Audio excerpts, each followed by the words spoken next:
मैं जो साधना कराता हूँ एडवांस साधना है, उसके लिए मुझे सॉलिड आदमी चाहिए, शेर के जैसा चाहिए मेरे को मेरा साधक। ऐसा हर कोई बंदा मेरे साथ नहीं चल सकता। हम लोग जब निकलते हैं तो वहाँ देवता खड़े हो जाते हैं। शेर के साथ शेर ही चल सकता है। अगर आप शेर हो तो आओ, नहीं हो तो मत आओ, क्योंकि बीच में छूटोगे तुम। भैरव से लेके महाकाली से लेके महाविद्याओं से लेके डाकनी साकनी भैरविया योगनिया सबको हैंडल करते हैं हम लोग। सब खड़ी होती है, उसके लिए ऐसा धाकड़ आदमी होना चाहिए। खड़ा हो जाए तो उसको हिलाना मुश्किल हो। वो डेयरिंग होनी चाहिए, वो हिम्मत होनी चाहिए, वो सॉलिड होना चाहिए दिल दिमाग से। जिसके अंदर जिगर है वो ही मेरे पास आना।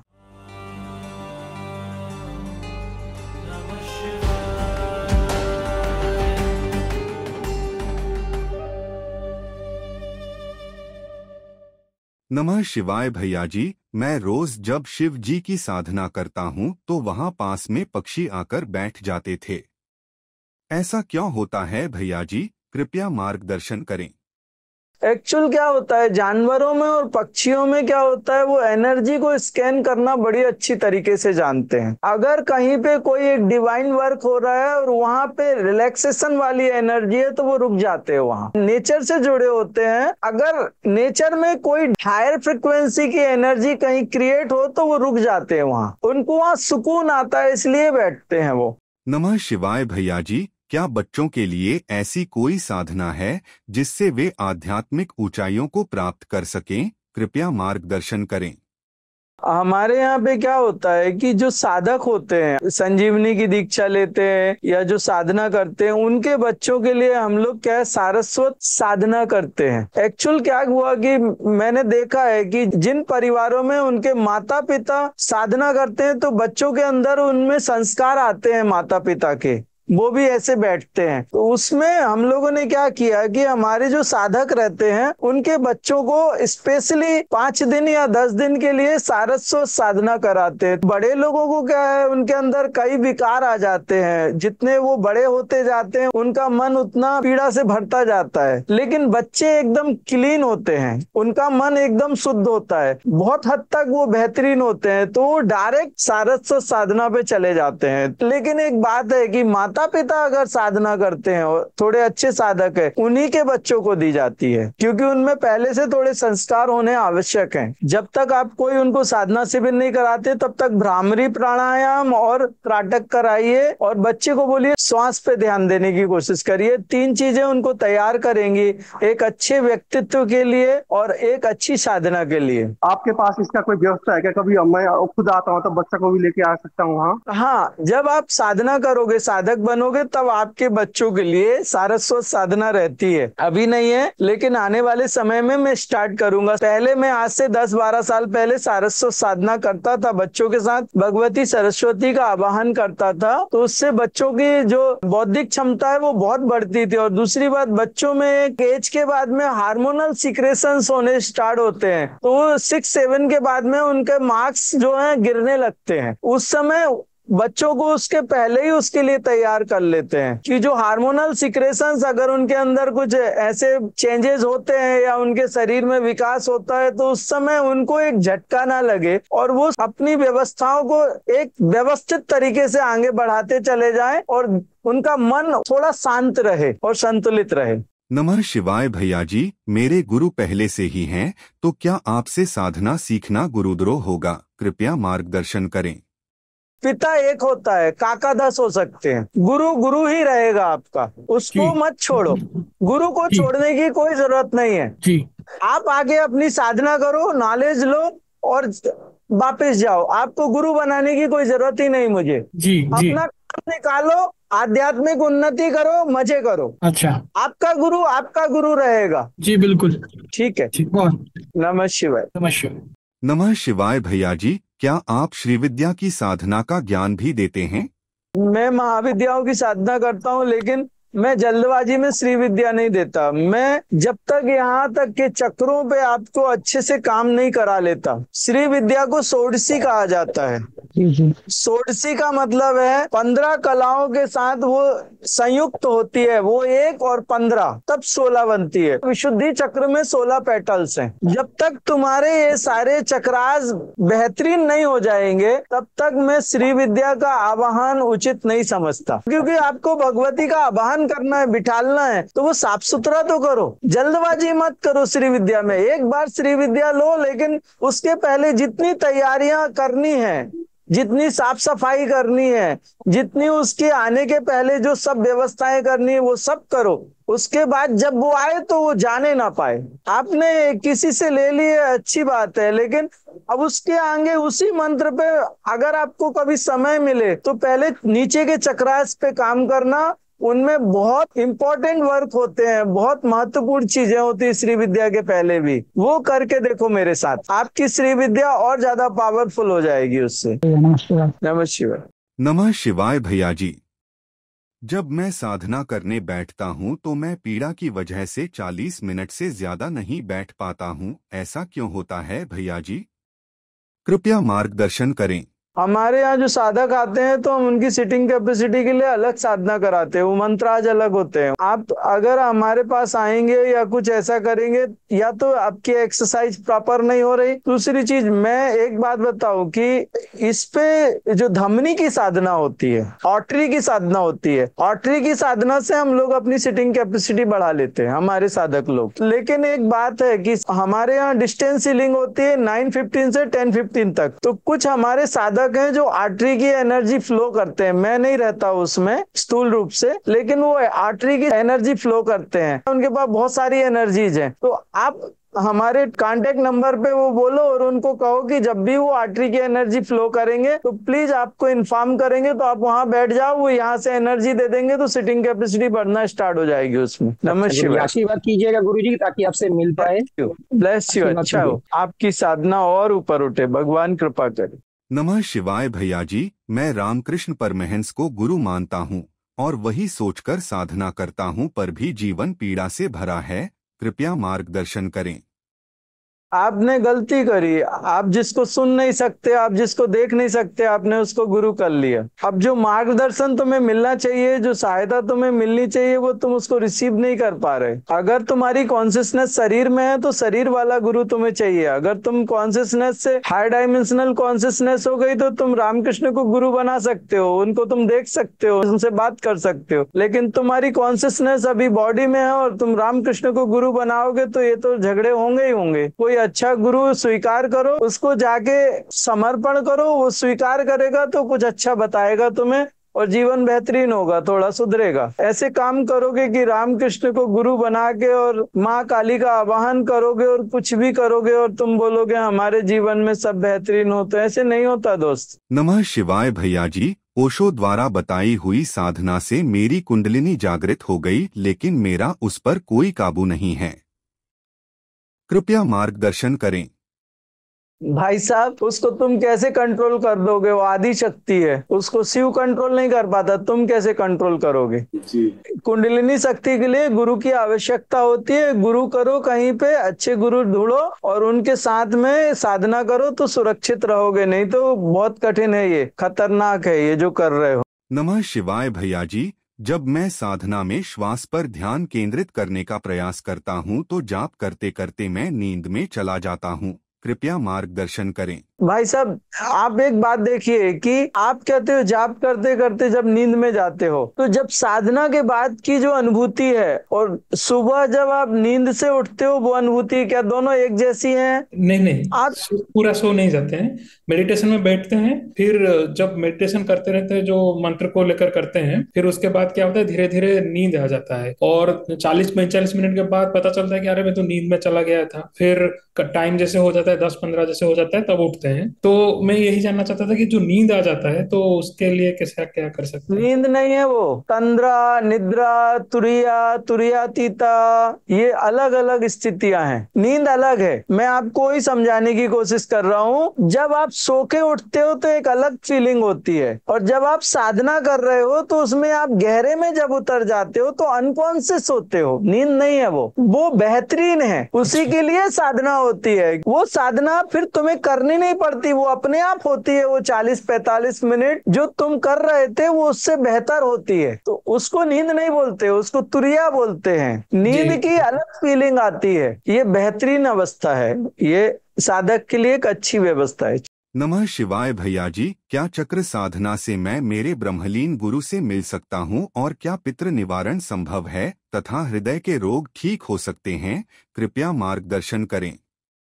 आप अगर अच्छे ढंग से करो और अच्छे गुरु के साथ बैठो, ये तीनों चीजें हो सकती है।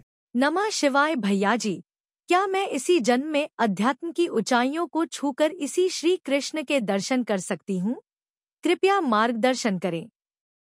हाँ, दर्शन करना कृष्ण की कोई बहुत बड़ी चीज नहीं है। आप राम बोलते तो मैं पीछे हट जाता था। सबसे ज्यादा कठिन अगर दर्शन में कोई प्रॉब्लम है, राम जी के दर्शन सबसे कम होते हैं। शिव जी के हो जाएंगे, कृष्ण के हो जाएंगे, भगवती के हो जाएंगे, सबके हो जाएंगे। सबसे कठिन दर्शन राम जी के हैं। बहुत रेयरली किसी को होते हैं राम जी के दर्शन। कृष्ण तो देते हैं। मुझे ये नहीं मालूम कि आपको कब होंगे, क्या होगा, लेकिन आराम से हो जाते हैं। उतना कोई वो नहीं है। कृष्ण बोलो तो प्रेम का भंडार है, वो रीत जाते हैं वो। प्रणाम गुरुजी। नमः शिवाय। मैं सितंबर में आने वाली हूँ और आना चाहती हूँ। जरूर। प्लीज रुकावट ना आए, बस ऐसा आशीर्वाद दीजिए कि मैं। Bless you, bless. लेकिन इसके लिए मत आना कि कृष्ण के दर्शन करने हैं। अपने आप को उस लेवल पे लेके आओ साधना के कि वो अपने आप से आगे तुम्हें दर्शन दे। पर मैं 61 की हूँ, क्या मुझे उस ऊंचाइयों तक मैं पहुँच पाऊंगी गुरुजी? हाँ, हो सकता है। आपका अंतःकरण शुद्ध होना चाहिए, साधना जल्दी परिपक्व होती है। नमः शिवाय भैया जी, शिव उपासना की साधना करता हूँ। कभी शरीर बहुत भारी हो जाता है, कभी बहुत हल्का। ऐसा क्यों होता है भैया जी? कृपया मार्गदर्शन करें। डॉक्टर साहब, कोई भी आप साधना करते हैं, गुरु आवश्यक है। जो आपकी बॉडी दिखती है, आप उसके लिए आपने इतने सालों तक स्टडी की, आपने क्लासेस ली, आपने कहीं एडमिशन लिया, तो फिर तो ये स्पिरिचुअल साइंस है। इसमें तो जो होता है वो दिखता भी नहीं है। उस तक पहुंचने के लिए कोई एक तो सपोर्टिंग पर्सन होना चाहिए जो तुम्हारे हाथ को पकड़ के तुम्हें वहां तक ले जा सके। तो मैं आपसे एक ही बात कहूंगा डॉक्टर साहब, एक कोई अच्छे गुरु को स्वीकार करिए जो आपको पसंद है और जो आपके अंतरात्मा से जिनको आप स्वीकार कर सको। ऐसे गुरु को स्वीकार करके अपनी आध्यात्मिक यात्रा को आगे बढ़ाओ, क्योंकि उसमें बहुत सारी चीजें ऐसी आती हैं जो आप एक एक अलग अलग आदमी से पूछोगे, आप डिस्टर्ब होगे। एक ऐसी व्यक्ति को पकड़ो जो तुम्हारी पूरी आध्यात्मिक उन्नति के लिए जवाबदार हो, वो तुम्हें सिस्टमेटिक चला के लेके जाएगा। प्रार्थना है कि मुझे आशीर्वाद दें कि मुझे मेरे कहीं जो भी गुरु हैं उनसे मुलाकात हो। जरूर जरूर, आपको भगवान जरूर कृपा करेंगे और कोई ना कोई जरूर अवश्य मिलेगा जो आपको अपना बना के और आपकी आध्यात्मिक उन्नति कराएं।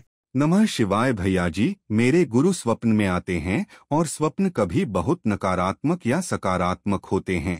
ऐसा क्यों होता है भैया जी? कृपया मार्गदर्शन करें।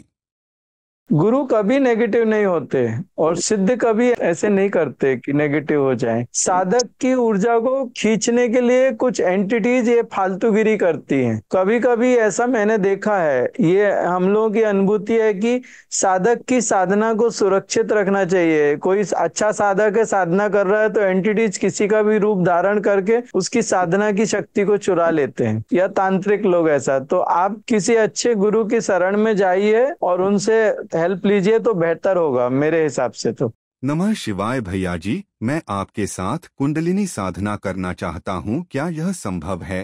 कृपया मार्गदर्शन करें।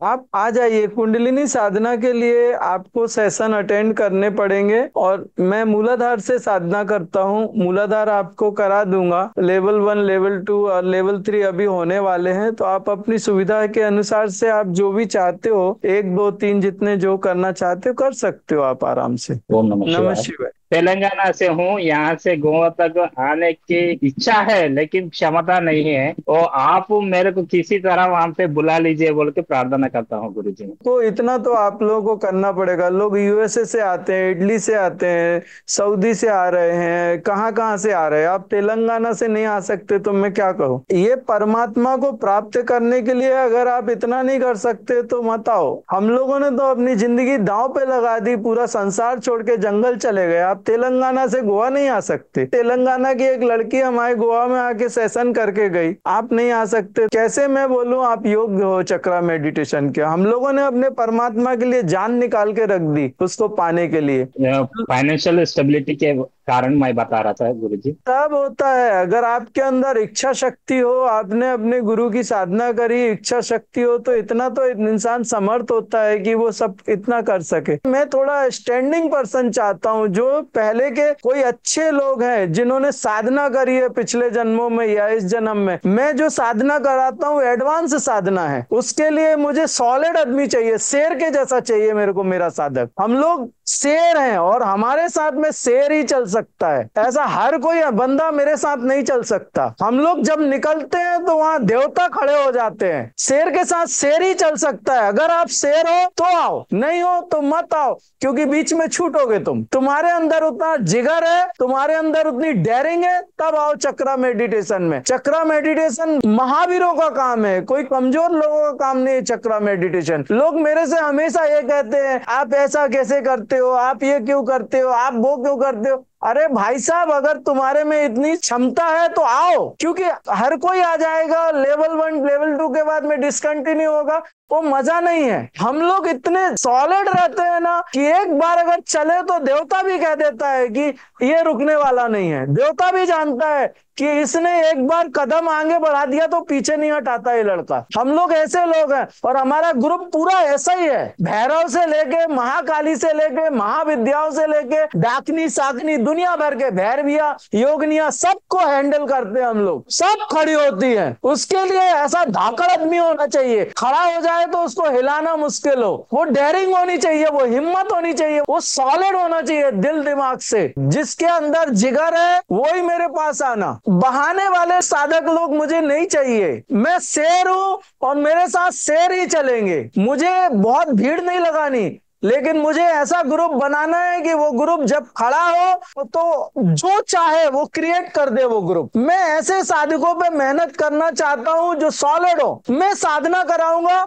मैं सिद्ध करके दूंगा, तुम सिर्फ माध्यम बनने के लिए तैयार हो। मुझे माध्यम अच्छे चाहिए। उन देवताओं को मैं बुलाता हूं, वो देवता मैं खड़े करूंगा, उसमें कोई डाउट मत करो। वो भैरव से लेके अघोर से लेके जो भी है मैं खड़ा करूंगा, सही समय पे सही तरीके से खड़ा करूंगा। मुझे सिर्फ साधक चाहिए जो माध्यम बनने के लिए तैयार हो। उस ग्रुप को मैं ऐसा बनाना चाहता हूं कि अगर वो ग्रुप खड़ा हो जाए तो कलयुग को 2 कदम पीछे हटना पड़े। अगर वो ग्रुप खड़ा हो जाए तो देवता सर झुका दे। मुझे ऐसे कमजोर साधक नहीं चाहिए, ढीले ढूले कि इधर से नहीं आ सकता, ये नहीं कर सकता, वो नहीं कर सकता, ये कैसे करूं, वो कैसे। ये नहीं, छोटी छोटी परेशानियां जो हैंडल नहीं कर सकता वो भगवान को क्या पाएगा। मुझे बहानेबाजी पसंद नहीं है। जान लगा दे भगवान के लिए और ऐसा उछले कि आध्यात्म की एक व्यवस्था में जाके खड़ा हो जाए। उसके अंदर वो चीज होनी चाहिए। अगर है तो आओ, नहीं है तो मेरे पास मत आना। मैं आपको स्पष्ट बोलता हूं, मेरे पास आके मुझे छोड़ा तो तुम कहीं के नहीं रह जाओगे। मेरी बिना मर्जी के अगर मेरे को छोड़ के गए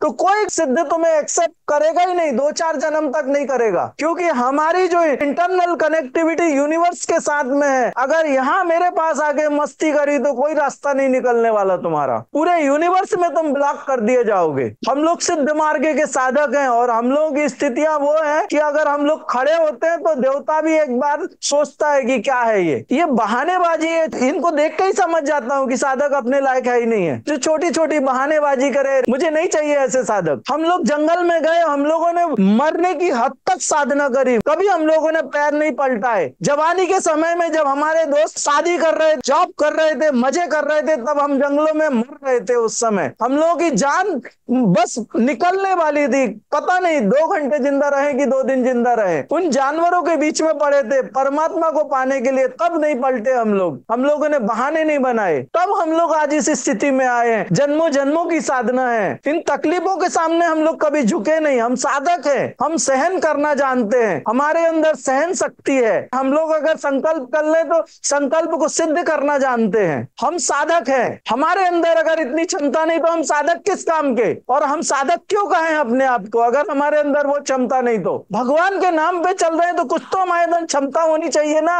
लाखों करोड़ों लोग भगवान के नाम पे चल रहे हैं, लेकिन कुछ बिरले होते हैं कि जब वो पुकारे तो परमात्मा को खड़ा होना पड़ता है। मैं ईशा फाउंडेशन से जुड़ी हूँ। सदगुरु जग्गी वासुदेव ने जो साधनाएं दी है, शांभवी महामुद्रा और मैं सब कर रही हूँ, लेकिन होता यह है कि उनके साथ मेरा डायरेक्ट कांटेक्ट नहीं है। प्रॉब्लम ये होता है कि साधना में बहुत सारी रुकावटें आती है, फिजिकल इश्यूज बहुत ज्यादा हो जाते हैं और छोटे छोटे इश्यूज ऐसे होते हैं कि साधना आगे बढ़ ही नहीं पाती। एक दो रास्ते हो सकते हैं, या तो तुम मेरे पास चक्रा मेडिटेशन के लिए कुछ दिन आ जाओ, तो वो मैं तुम्हारे को बता दूंगा कि तुम संभवी को कैसे यूज करो या कैसे कैसे करो। एक दूसरी चीज है, मैं अभी थोड़ी सी संभवी की यूज क्या होते हैं वो बता दूं। एक तो संभवी तुम्हें लगती है, संभवी का क्या रहता है कि एक तो आप जिस चीज पे कॉन्सेंट्रेट करके संभवी को फ्लो करोगे, संभवी उसको चेंज कर देगी। संभवी की इतनी पावर है। अगर आप कहते हो किसी ने कोई काला जादू किया है, तो आप संभवी का इन्वोकेशन करो। मुझे नहीं मालूम आपको संभवी का, शायद आप इन्वोकेशन करते होंगे, क्या प्रोसेस है। संभवी से कनेक्ट होके संभवी को जो भी नेगेटिव एनर्जी है उस पर डायरेक्ट फ्लो करना शुरू कर दो, संभवी उसको डिस्ट्रॉय कर देगी। लेकिन गुरुजी वो कंसंट्रेशन ही नहीं हो पाता, वो कंटिन्यू साधना हो ही नहीं पाती। 4 दिन होती है, फिर 2 दिन नहीं। तो फिर आप मेडिटेशन सेशन में आओ मेरे, मैं आपको बताऊंगा। अगर संभवी आपकी कंटिन्यू नहीं हो पाती तो मतलब संभवी प्रैक्टिकल में नहीं आई। फिजिकल इश्यू इतने हो जाते हैं जैसे बिल्कुल बेड रिडेंट हो जाते हैं। बेटा जी, हम लोग मूलाधार की साधना में हम लोग फिजिकल बॉडी को ठीक कर लेते हैं अपनी मूलाधार में, स्वादिष्टान में। आप संभवी की बात कर रहे हैं, संभवी इसके ऊपर जाती है बच्चा। हम लोग संजीवनी में अपने आप को व्यवस्थित कर लेते हैं। प्रैक्टिकल अगर तुम्हें इन चीजों से ऊपर उठना है तो थोड़ा, अगर तुम्हें सही लगता है तो अभी लेवल 1, 2, 3 होने वाले हैं, उसमें आ जाओ, क्योंकि ये चीजें ऑनलाइन नहीं बता सकते बच्चा। नमः शिवाय भैया जी, मेरी आर्थिक स्थिति अच्छी नहीं है, मैं चक्र ध्यान सेशन नहीं कर सकता, कोई उपाय है? कृपया मार्गदर्शन करें।